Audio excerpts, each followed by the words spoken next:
Salam, hər vaxtınız xeyir olsun. Bundan əvvəlki dərslərdə hesabımızı açdıq, uğurlu məhsullarımızı tapdıq, nələri bilməliyik başlamazdan əvvəl onlara baxdıq. İndi isə işin sözün əsl mənasında fitilini yandırdığımız hissə, ilk elanlarımızı yaradıb satışlara başladığımız hissə haqqında danışacağam. Sizlə bir yerdə elə danışa-danışa ilk elanımızı yaradacağıq. eBay ilə Payoneer senkronizasiyasını necə eləyirlər onu danışacağıq və avtomatik olaraq keçəcəyik söhbətin sözün əsl mənasında döyüş meydanı olan hissəsinə. Qılıncımızı çıxardacağıq, başlayacağıq rəqiblərimizdən dalaşmağa. Gəlin, getdik.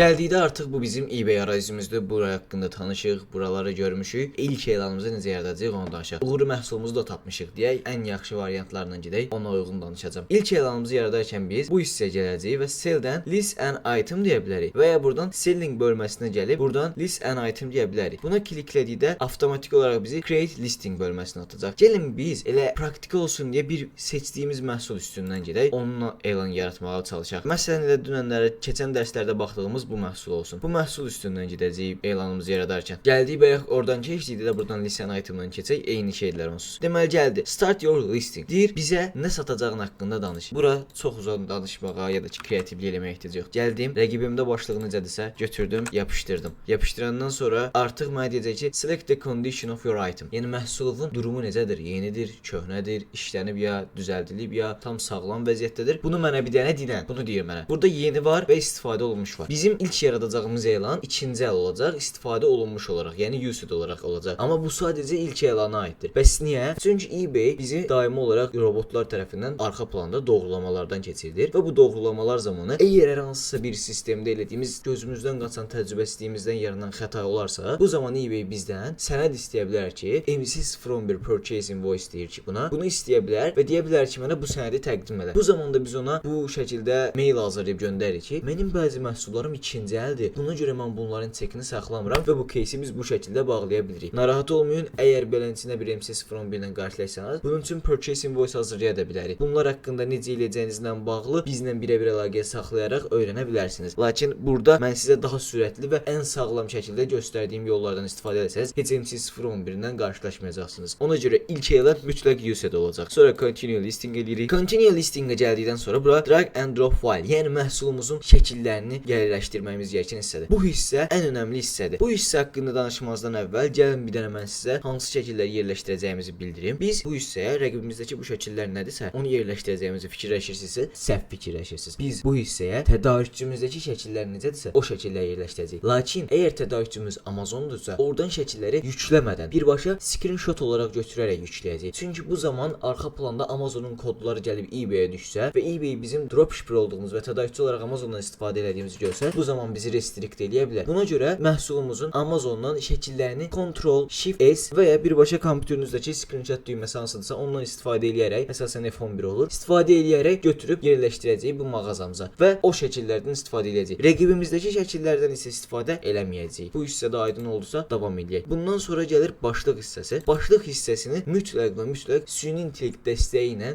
xüsusi promptlar vasitəsilə tövsiyə edirəm. Daxil olun Gemini-yə və ya ChatGPT-yə. Ora qeyd edin ki, mənə 80 karakterə qədər eBay-də ən çox axtarılan sözlərlə hal-hazırdakı başlığımız nədir? Project Elmery, Amaze, Embroidered, Patch Minimal və bla bla. Bunu 80 karakterə qədər eBay-də ən çox axtarılan sözlərlə dəyişdirərək mənim məhsulum üçün başlıq hazırla. Bu promptu verdikdən sonra o sizin üçün ən yaxşı seçimlərdə olacaq başlıqları verəcək. Və onların arasından hansını bəyəndinizsə, hansının ən yaxşı görünüb, ən yaxşı axtarış edəcəyini fikirləşirsinizsə ki, bunu da məsləhətləşə bilərsiniz süni intellektlə. O şəkli götürün, o başlığı götürün, bura yükləyin. Əvvəllər Title Builder-dan istifadə edirdik. Lakin o artıq çox köhnə bir üsul olduğu üçün və istədiyimiz nəticələri artıq vermədiyi üçün ondan istifadə etmirik. Eyni zamanda süni intellekt dəstəyinin bu qədər inkişaf etdiyim bir vaxtda belə köhnə proqramla istifadə etmək çox absurd və məntiqsizdir. Üçüncü ən diqqət etməli olduğumuz hissə item kateqoriya hissəsidir. Bu kateqoriyalara çox diqqət etmək lazımdır. Çünki sizin elektronika kateqoriyasında elan yaradırsınız və təsəvvür edin ki, o gedib düşür Home Garden-a. Home Garden-da axtaran biri, onun qabağına mikrofon çıxsa, onu almaq ehtimalı nə qədər çoxdur? Məncə də heç yoxdur. Ona görə nə edirsiniz? Daxil olursunuz satan rəqibinizdə. Hansı ki məhsulun indi burada bir satış var və biz bunu minimum 5 olmasa elan yaratmırıq danışmışdıq. İndi deyirəm ki, satan rəqibimizdə burada baxıram, o hansı kateqoriyanı seçib. Əvvəlki eBay sürümündə kateqoriyalar burada görsənirdi, lakin yenilənən versiyalarda artıq kateqoriyalar burada görsənir. Collectibles and Arts bu 3 nöqtənin üstünə gəlib bir dəfə basdıqda Crafts and Sewing görsənir və Crafts, Sewing görmə axıra qədər eynidir. Embellishment and Finishes, Patches yoxdur. Patchesdən başladı. That's all. Bu qədər. Kateqoriyam əla və düz düzgün qaydada seçilib. Başlıq hissəsi haqqında bir dənə xırda bir şey deyim. Burada C title options var, bold title var. Başlığınızı qalın göstərir, qalın şriftlə. Bir də subtitle var. Bu da başlığınızın altına free shipping, fast shipping, 3-7 gün çatdırılma yazdıqda indi bir başlıq üçün $1.50 əlavə ödəyirsiniz. Düzdür, lakin ciddi bir şəkildə satışlarınıza təsir edir. Bunu başlanğıcda yox, lakin gələcək dövrdə istifadə etməyinizi çox tövsiyə edirəm. Item kateqoriya hissəsində də eyni zamanda əlavə kateqoriya seçə bilərsiniz ki, məsələn bəzi məhsullar var, bir neçə sahədə istifadə oluna bilər. Həmin kateqoriyaları bura əlavə elədikdə məhsulunuzun bir neçə kateqoriyada görsənəcəyi və satışlarınıza bunun ciddi bir şəkildə təsir eləyəcəyinə görə bundan da istifadə edə bilərsiniz. Mən bunu fərqli birini seçdim çünki bu da pulludur, göstərmək üçün seçirəm. Ekstra 35 sentdir. Lakin 35 sent ilə də ciddi bir pul olmadığı üçün hansı ki məhsulun çox uğurlu olacağını fikirləşirsiniz, o məhsulda istifadə edin bunu. Eyni qaydada bu da daha təcrübəli satışlar üçündür. Yəni günlük artıq 60-70 arası sifariş aldıqda bunlardan istifadə edə bilərsiniz. Gəldik specifics hissəsinə. Specifics hissəsində çox danışacaq bir şey yoxdur, lakin mən detallandım. UPC-ni qətiyyən heç vaxt doldurmursunuz. Brand hissəsini hər zaman unbranded olaraq qeyd edirsiniz. Bundan əlavə olan temadır, tipdir, composition'dır. Bunların hamısını rəqibimizdə necədirsə, eyni qaydada gətirib qoyuruq. Lakin rəqabətdə qabağa keçməyin ən əsas yollarından biri bu specifics hissəsini rəqibimizdə olmayan məlumatları da bizim axtarıb tapıb gətirib buraya yazmağımızla olur. Bunu bəs hardan axtarıb tapacağıq? Fərqli mənbələrdən yox. Elə tədarükçümüzdəki description-dan, açıqlamalardan fərqli məlumatlar tapıb burdan əlavə edə bilərik. Və hətta gördüyünüz kimi məsələn hər hansısa bir unit yoxdur burada. Bunu özünüz add custom item specifics olaraq da qeyd edə bilərsiniz. Məsələ üçün deyirəm, 90% var, lakin nümunə üçün deyirəm, color yoxdur məsələn. Bunu color əlavə edirəm və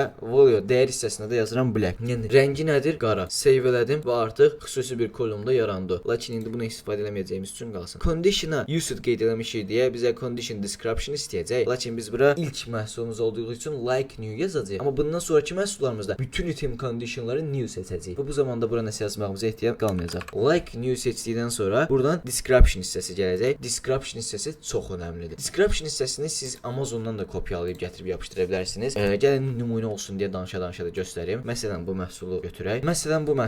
Məhsulun burada görürsüz detalları var, məlumatlar haqqında ətraflı measurements, additional details. Baxın, ölçüləri, material tipləri, rəngi, bunun materialları nələrdir, hamısını qeyd edib. Əgər rəqibinizdə bunlarla bağlı məlumat yoxdursa, Amazondan gəlib götürüb yapışdırın ora. Description hissəsinə gəldikdə burada about this item var. Bunu kopyalayıb da yapışdıra bilərsiniz. Komple kopyalayırsınız, bura yapışdırırsınız və show all options seçdikdən sonra see more options seçirsiniz və show HTML kod deyirsiniz. Sonra Ctrl C deyirsiniz və Amazon yazırsınız. Amazon yazdıqdan sonra Amazon olan bütün kodları buradan silirik ki, bizim heç bir açıqlamamızdakı məlumatlar Amazonun varlığı görsənməsin, bilinməsin ki, biz bu məhsulu Amazondan tədarük edirik. Lakin mənim sizə daha yaxşı bir təklifim var. Buradakı açıqlamanı kopyalayıb buraya yapışdırmaq əvəzinə götürün bu açıqlamanı, aparın Gemini-yə və ChatGPT-yə yazdırıb daha yaxşı bir şəkildə formalaşdıracaq bir description hazırlamasını istəyin. Məhsulun başlığını verin, spesifikasiyalarını verin, variasiyaları verin və ona uyğun bir description hazırlamasını və lakin çox cəlb edici, insan gördükdə, oxuduqda oxumaq istəyəcəyi və almaq istəyəcəyi bir başlıq, açıqlama halına gətirməsini istəyin və o sizin üçün bunu qəşəng, geniş və rəngli formada yazıb əlavə eləsin. Və ya eBay-in özünün yaratdığı Use AI Description-dan da istifadə edə bilərsiniz. Bunların hamısı sizin özgünləşdirərək satışınızı artırmağa diqqət edəcək şeylərdirlər. Mən sizə necə deyim, sözün əsasında yolun, yöntəmin göstərirəm. Amma ki, eyni zamanda ucu açıq bir yol kimi, şua kimi sizə bunu necə daha da təkmilləşdirəcəyinizi göstərirəm. Məsələn, adi bir şeyə bir dəfə də demək istəyirəm. Bu şəkili dedimə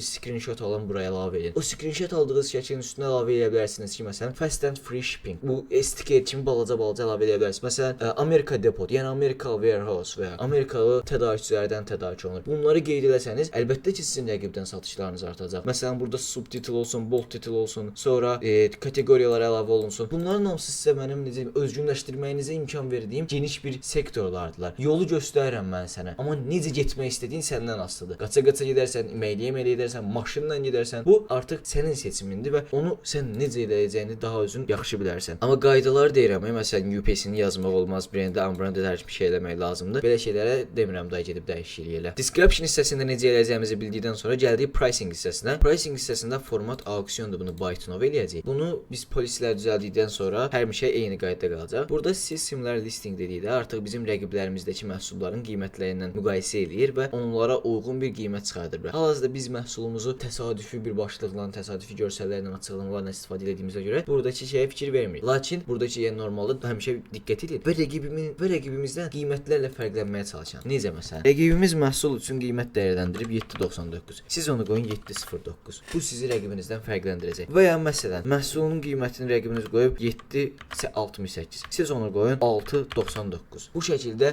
rəqibinin gözünü aldadacaq şeylərdən istifadə edib, müştərinin gözünü aldadacaq şeylərdən istifadə edə bilərsiniz. Və ya məsələn, satıcı qiyməti qoyub 6.91. Siz o zaman rəqibinizdən fərqlənmək üçün qiyməti qoyun 6.19. Rəqəmlərin yerini dəyişin. O insanların gözündə artıq bu daha mənim üçün ucuzdur və algısını rahatlıqla yaradacaq. Sonra burada require immediately payment when buyer use it Python. Yəni bu nə deməkdir? Müştəri sifarişi verdikdə ödənişi tam bir şəkildə tək səfərdə al. Bunu hər zaman klikləyirsiniz. Allow offers başlanğıcda açıq qala bilər. Schedule your listing istifadə eləməyəcəyimiz bir şeydir. Necə olur? Amma yenə də mən sizə danışım. Ondan əvvəl burada quantity-ni keçdim. Quantity məhsulumuzun sayıdır. Quantity-ni hər zaman 1 saxlayacağıq və məhsullarımız satıldıqca bunu yeniləyəcəyik. Çünki əgər burada quantity-mi, məsələn mənim bu ay listələmək üçün mənə verilən limit 100-dür. Əgər mən quantity-ni 100 yazsam, bir məhsuldan bütün yerlərimi doldurmuş olacağam. Amma bunu 1 yazsam, 100 dənə fərqli versiyada məhsul listələyə biləcəm. Əgər bir məhsul üçün 5 variasiya yaratsam və hər biri üçün bir quantity qoysam, o zaman da 1 qalacaq. Daha doğrusu 5 məhsulun yerini tutacaq. Buna mütləq diqqət edin. Schedule danışırdım. Schedule nədir? Məsələn,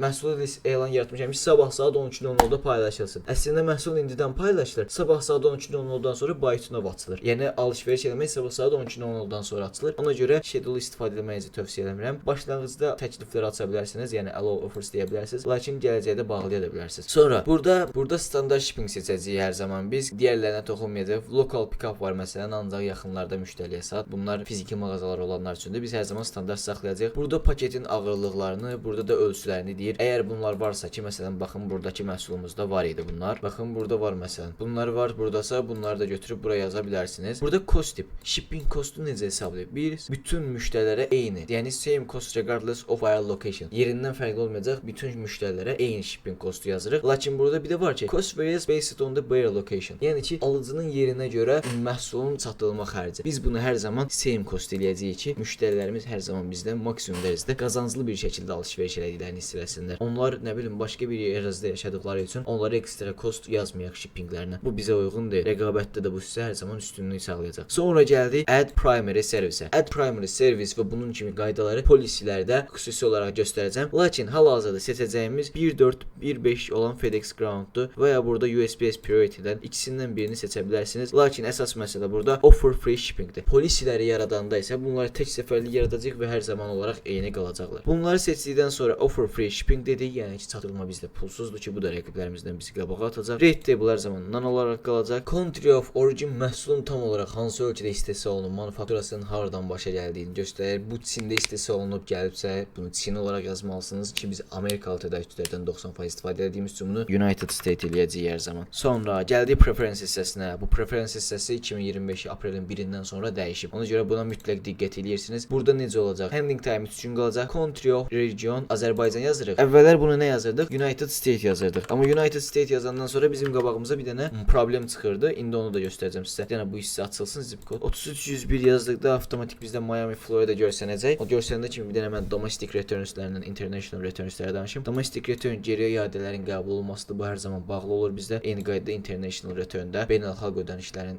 sifarişlərin geri returnudur, iadəsidir. Bu da bizdə bağlı olur. Biz returnləri hər zaman bağlı saxlayırıq. Hər nəysə, bunu United States eləyirdi. Danklikləyirdi. Sonra elan yaratmaq hissəsinə gəldikdə bizdə bir problem yaranırdı. Gəlin göstərim elə problemi də. Məhsulun şəkillərini əlavə eləməmişik deyə bu görsənmir. Bir dəqiqə danışa bunu göstərim. Yəni də boş bir description əlavə eləyim. Biz bunu bu şəkildə qeyd elədikdən sonra list it elirdik. List it elədikdə artıq bizi complete listingə atmırdı. Bizə deyirdi ki, sən olduğun ölkədən list eləməlisən. Biz bunu United States seçdikdən sonra ən başda bizdə Whipples mailinə göndərməyimiz üçün bir warehouse block policy, yəni ki, depo sənədi istəyirdi. Deyirdi ki, məndən icazə al ki, sən həqiqətən depo sənədin var ya yox, onu görməyimi istəyirəm mən. Sübut elə ki, Amerikalı depo ilə işləyirsən. Buna görə də o qaydadan sonra biz gəlirik bu United States-ə edirik Azərbaycan. Azərbaycan Republic eləyəndən sonra amma bir şey dəyişmirik. Bu da ki Miami, Floridadır. Bu Miami, Florida olduğu kimi qalır. Bunu da dan kliklədikdən sonra preferensimiz bu hissədə bu şəkildə qalır. Və reklamlar. Reklamlardan qətiyyən bu prioritetini açmayın başlanğıcda. Bu gündəlik büdcədir ki, sənin məhsullarına xərcləyəcək reklam büdcəsi gündəlik $5. Bunu heç kimə tövsiyə etmirəm, heç faydalı da deyil. Mənim səhvən bir mağazamda səhvən bu açıq qalmışdı və sadəcə 3 gündə $180 reklam xərcləmişdilər. 18 dənə məhsula yoxsa 20 dənə məhsula heç bir satışda gətirməmişdi. Səhvən də olsa test eləmiş olduq ki, bu qazanclı bir metod deyil, ona görə istifadə eləmirik. Lakin general promotion istifadə edə bilərsiniz. Bu məhsullarınızın qazanclılığının %18-dən aşağı salmayacaq şəkildə istifadə edə bilərsiniz. Bu listing ad rate nəyə görə hesablanır? Məhsulunuzun ümumi dəyərinə görə hesablanır. Yəni ki, məhsulunuzun dəyəri 10 dollardırsa, 10 dolların 13%-dir. Yəni fikirləşirsiniz ki, mənim qazancımın 13%-dir. Yox, məhsulunuzun axırda sizə qalan təmiz totalı 10 dollardırsa, həmin 10 dolların 13%-dir. Ona görə başlanğıcda heç bunu da tövsiyə eləmirəm. Elə yeni başlayan satışçılara eBay əvvəllər tövsiyə eləmirdi, indi niyə açıb bilmirəm. Yeni başlayan satışçılara əvvəllər eBay bu reklamlı promosiyonu tövsiyə eləmirdi. Özü kömək edirdi satışlar eləməyə. Bəli, bunların hamısını tamamladıqdan sonra sizin ideal bir listinginiz oldu. Lakin siz ilk mərhələdə eBay və Payoneer senkronizasiya etməlisiniz. Mən sizə bütün düzgün şəkildə necə düzgün elan yaratmalıdır onu göstərdim. İndi də eBay Payoneer necə senkronizasiya edirik onu göstərəcəm. Bunu basdıqdan sonra listə kliklədikdən sonra sizi birbaşa Payoneerin səhifəsinə atacaq. Bütün mavi düymələrə klikləyəcək indi. Get started deyəcək. Bundan sonra bizim nömrəmizə doğrulama kodu gələcək. Bunu continue deyəcək. Burada biz 4 mərhələdə senkronizasiyamızı tamamlayacağıq. Birinci mərhələdə connect Payoneer account deyəcək. Bizim hansı ki bir həftə bundan əvvəl açdığımız Payoneer və doğrulatdığımız Payoneer var idi. Həmin Payoneer məlumatlarını bura qeyd eləməmişdən əvvəl nömrəmizi daxil edəcək və kod gələcək, kodu qeyd edəcək və sonra bizdə sync your profils deyəcək. Yəni ki, profillərinizi, eBay və Payoneer profillərinizi senkronizasiya edin. Onları senkronizasiya edərkən də yenə eyni qayda continue deyə keçəcəyik. Adres məlumatlarımızın falan hər şeyin doğru olduğunu görəndikdən sonra add your financial info deyəcək. Bu hissəyə aldığımız U-Card Gold var aha. Həmin kartı yazacağıq 3-cü mərhələdə. Həmin kartı və məlumatlarını yazdıqdan sonra yenə continue deyəcək və submit olacaq bizim registrasiyamız və Payoneerə gedəcək. Payoneerdə bizdən adres doğrulaması istəyəcək. Həmin adres doğrulamasını MyGovazdan aldığımız yaşayış yeri haqqında sənədlə, arayışla daha doğrusu təsdiqlətdirə bilərik. Rekvizitimizdən təsdiqlətdirə bilərik və ya bank kartımızdakı çıxarışdakı adresdən təsdiqlətdirə bilərik. Burada bizim əsas Payoneerin eBay-in bizdən istədiyi bilirsinizmi nədir? Qeyd eləmisən qardaş adres. Həmin adres məlumatların, qeyd elədiyin adres məlumatların rəsmi sənədlərdəkinin düzdürmü? Bunu qeyd edin. Bank rekvizitlərimizə də bank dokument kimi yükləyəcəyik. Lakin MyGovazdan aldığımız yaşayış yeri haqqında arayışı utility bill kimi yükləyəcəyik. Əgər qəbul eləməsələr dəstək xəttini yazacağıq. Şikayətçi sonunda deyəcəyik ki, mən belə xidmət görməmişəm. Bundan əvvəl də Payoneer hesablar açmışam, amma heç biri bu qədər məni gözlətməyib. Bu necə xidmətdir? Biraz şikayət edəcəyik, deyinəcəyik və bundan sonra deyəcəksiniz ki, bu sənədi mən sizə rəsmi dövlət sənədidir. Üzərində QR kod var. Bundan əvvəl göndərdiklərim rəsmi peçatlı sənədlərdirlər. Hamısına baxa bilərsiniz. Hamısı məlumatları ətraflı şəkildə oxuyur. Mən nə istəsəniz məlumat sizin üçün təqdim edə bilərəm kimi ifadələrdən istifadə edəcəksiniz. Elə live chat-ə daxil olduqda həmin live chat-dəki adama da həmin yerdəcə sənədi göndərməyiniz çox effektiv olacaq ki, probleminiz daha sürətli həll olsun. Amma ola bilər ki, heç bu problemlərlə qarşılaşmayasınız. Lakin mən bütün situasiyaları sizə hazırlayıram ki, ən yaxşı şəkildə, sürətli bir şəkildə başlaya bilərsiniz elanlarınızı yaratmağa. Və elanlar yaratmağa başladıqdan sonra nə olacaq? Payoneerdə təsdiqlətdirdiniz. Siz artıq addım-addım yavaş-yavaş başlayacaqsınız günlük 2-3 elan yaratmağa. 2-3 elan yaratdınız, bir ay sonra artıq siz bunu gündəlik 6-7 elan keçirdəcəksiniz. Sonraki aylarda artıq siz bunu gündəlik 11-12 elan keçirdəcəksiniz və siz artıq ilk ayınızdan 99% bir şəkildə deyirəm ki, əgər gündəlik 3 elan yaratsanız və bunu 2 həftə ardıcıllıqla eləsəniz, 99% deyirəm ki, siz artıq ilk satışlarınızı almış olacaqsınız. Bura qədər nə elədik? eBay hesablarımızı açdıq, Payoneer hesablarımızı açdıq. Nələri bilməliyik eBay və Payoneer eBay dropshippingə başlamazdan əvvəl? Və bu günləri düzgün elan yaratmağı öyrəndik. Bundan əvvəlki dərsdə isə ən qazanclı məhsulları necə taparıq, onlardan danışdıq. Artıq bundan sonraki prosesdə ilk sifarişimizi aldıqdan sonra onu necə göndərəcəyik qardaş və bunun günlük 60-70 sifarişə necə çatdıracağıq? Bunlar haqqında daha geniş danışacağıq inşallah. Mən sizə bütün sistemi stratejik olaraq nələrdən istifadə etdiyimi detallı bir şəkildə paylaşıram və nələrin necə eləmək olduğunuzu bütün xırdalığlarından deyirəm. Nəsə sualınız və ya ağlınızı qarışdıran bir şey varsa, şərhlərə yazın. Gördükcə, çatdırdıqca hamısına cavab verəcəm. Onsuz hal-hazırda izləyicimiz az olduğu üçün mən bütün maillərə və suallara ətraflı cavab verirəm. Lakin siz daha ətraflı məlumat almaq və bu işi birəbir məndən öyrənmək istəsəniz, mənim komandamla birəbir görüşmə yaradaraq bu iş üçün uyğun olub-olmadığınıza baxa bilərsiniz. Bu görüşdə biz sizin üçün xüsusi bir yol xəritəsi hazırlayacağıq və bu işin həqiqətən də sizin o hədəflədiyiniz həyata çatdıracaq işdirmi, deyilmi, bunu müəyyənləşdirəcəyik. Görüşmə tamamilə pulsuzdur. Aşağıda qeyd etdiyim linkə daxil olaraq görüşdən bu iş haqqında daha ətraflı məlumat ala bilərsən və hətta uyğun olsa sürətli bir şəkildə başlaya bilərsən. Həm də bizim bunları elədiyimiz və insanlarla birlikdə bu işi gördüyümüz community'miz var ki, bu community'də ümumi insanların sayısı 250 nəfərdən çoxdur. Orada insanlar bir-birlər məsləhətləşirlər, suallarını verirlər, nəsə köməklə ehtiyacı olduqda birlikdə işləyirik və bu community'nin də linkini aşağıda yerləşdirəcəm. İkisi haqqında da ətraflı məlumat almaq üçün linkə daxil olmağın kifayətdir. Hər birinizə bol-bol satışlar və qazanclar arzulayıram. İnşallah növbəti günləriniz bundan daha uğurlu olsun. Sağ olun, salamat qalın.